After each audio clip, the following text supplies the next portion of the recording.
Now please counter to SN Singh sahab. और परेशानी TMC को ही क्यों हो रही है?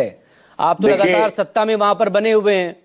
सबसे पहले मकसूद खान साहब, सबसे पहले जितने पैनलिस्ट है सभी के बीच में सुबह की गुड मॉर्निंग सभी को मेरी ओर से। देखिए, जिस हिसाब से हमारे अभी आपके दो रिपोर्टर, ग्राउंड रिपोर्टर जो राजीव रंजन जी और अशोक तिवारी की बात से हम तमाम लोग जितने पैनलिस्ट बैठे हुए, सारा समझ लिए कि मोटा मोटी उत्तर प्रदेश से लेकर पश्चिम बंगाल, बिहार और भी अदर राज्यों का आपको पूरा समझ लिए कि आकलन कर करके सभी के सामने में दिया है। लेकिन हमारे अभी मित्र जो सिंह साहब, जो बीजेपी की प्रवक्ता, जिस हिसाब से कह रहे थे कि 2012 में लू लगने से उत्तर प्रदेश में मौतें हुई थी, लेकिन ये एसआईआर में इन लोग जो है इस तरह की बात कर रही हैं। और ममता बनर्जी जी के बारे में जो कहें कि ममता बनर्जी सिर्फ जो है चिल्लाती हैं और एसआईआर का विरोध कर रही। देखिए, ममता बनर्जी क्यों एसआईआर का विरोध कर रही, इसका बात समझना होगा आप लोगों को। हमारे कहने का मतलब है, जो भी मेरे लीगल वोटर है, एसआईआर के जरिया उसकी नाम को कटौती नहीं हो, इसके लिए उन्होंने 4 आप फॉर्म भर देंगे तो कटौती कहां होगी? फॉर्म दे दीजिए, डॉक्यूमेंट दे दीजिए। लेकिन आपके प्रवक्ता, आपके सांसद कह रहे हैं कि आयोग के हाथ खून से रंगे हैं। जी, मैं मकसूद भाई उस पर आता हूं। कल हमारे 10 डेलीगेशन मेंबर ऑफ पार्लियामेंट ने चुनाव आयोग से मिले, 2 घंटा तक तकरीबन मुलाकात हुई। लेकिन 2 घंटा के दरमियान में किसी भी तरह के हम लोगों को, जो हम लोग मुख्य चुनाव आयोग से हमारे 10 कैंडिडेट जो मिलने के लिए मेंबर ऑफ पार्लियामेंट गए हुए थे, लेकिन किसी तरह का कोई जवाब नहीं मिला। जिन्होंने 5 सवाल हम लोग हमारी पार्टी के ओर से रखा गया। एसआईआर प्रक्रिया, ये मकसूद भाई समझेंगे, जो हमारे सवाल हमारे नेताओं ने किया है चुनाव आयोग मुख से, उन्होंने कहा कि एसआईआर प्रक्रिया झूठे वोटरों को पकड़ने के लिए है कि घुसपैठियों को पकड़ने के लिए, पहला सवाल ये था। दूसरा सवाल था कि अगर ऐसा होता है तो ये सिर्फ पश्चिम बंगाल में ही क्यों हो रहा है? 4 तारीख के बाद का 9 तारीख को जो ड्राफ्ट आने वाला है उसको आ जाने दीजिए ना। आपकी पार्टी के, आपकी जो बीएलए है, आपकी हर पार्टी का अपना एक एजेंट है ना, वो फॉर्म भरवाने में सपोर्ट करेगा। फॉर्म भरिए, डॉक्यूमेंट जो मांग रहा है आयोग वो दे दीजिए। अगर उसके बाद भी नाम कटेगा तब भी आपके पास टाइम रहेगा ना।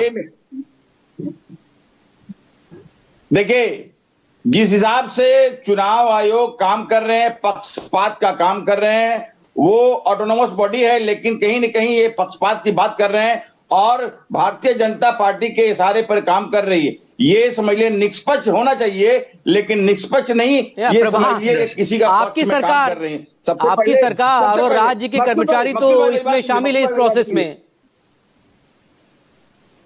क्या ये पॉसिबल है? मेरी बात सुन लिए, क्या ये मुमकिन है? आपकी आवाज क्या फिर से बोलिए। मैं कह रहा हूं कि राज्य के कर्मचारी तो इस प्रोसेस का हिस्सा हैं, तो क्या ये मुमकिन है कि आपकी पार्टी की सरकार वहां पर हो और उनकी मौजूदगी में ये पूरा खेल हो जाएगा, नाम कट जाएंगे? देखिए, खेल तो खैर हम लोग किसी कीमत पर ये होने नहीं देंगे। हमारे राज्य के कर्मचारी और हमारे राज्य के बीएलए भी हैं, इसके लिए हम लोग, देखिए, खेलने में कोई भी खेल हो, हमारी ममता बनर्जी के आगे कोई भी खेल नहीं सकती है। इसमें हम लोग ये स्पष्ट रूप से बोल देना चाहते हैं। जैसा कि राजीव रंजन जी ने कहा कि यहाँ पर देखिए, हमारे जितने भी टीएमसी के कार्यकर्ता है, तमाम जगह टेबल चेयर लगा करके बैठे हुए। तो ये बिहार नहीं, ये पश्चिम बंगाल है। ये बात तमाम पैनलिस्ट के बीच में मैं कहना चाहता हूं। पश्चिम बंगाल में लोग सक्रिय हैं और हर एक जो वोटर है, जो यहाँ के नागरिक है, वो भी सक्रिय हैं। वो खुद आकर करके हम लोग से मिल रहे हैं कि हमारा जो है कि इन्यूमरेशन फॉर्म को कहां अच्छी बात है, मतदाताओं को जागरूक होना चाहिए। हर व्यक्ति को, जो इस देश का नागरिक है, उससे अपने अधिकारों के प्रति जागरूक होना चाहिए। ये प्रोसेस उसी के लिए तो हो रही है। शुरू से जागरूक है जिसका,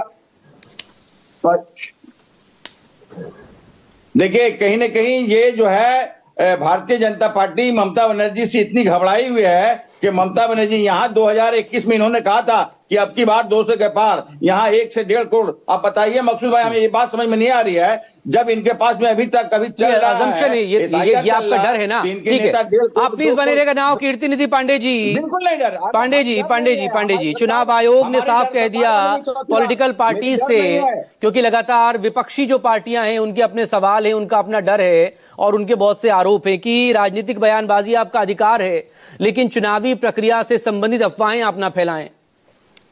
नहीं, बिल्कुल नहीं, हम लोग अफवाह नहीं। मैं पांडे जी से मेरा सवाल है, एहतजाम भाई, पांडे जी से सवाल है ना, पांडे जी।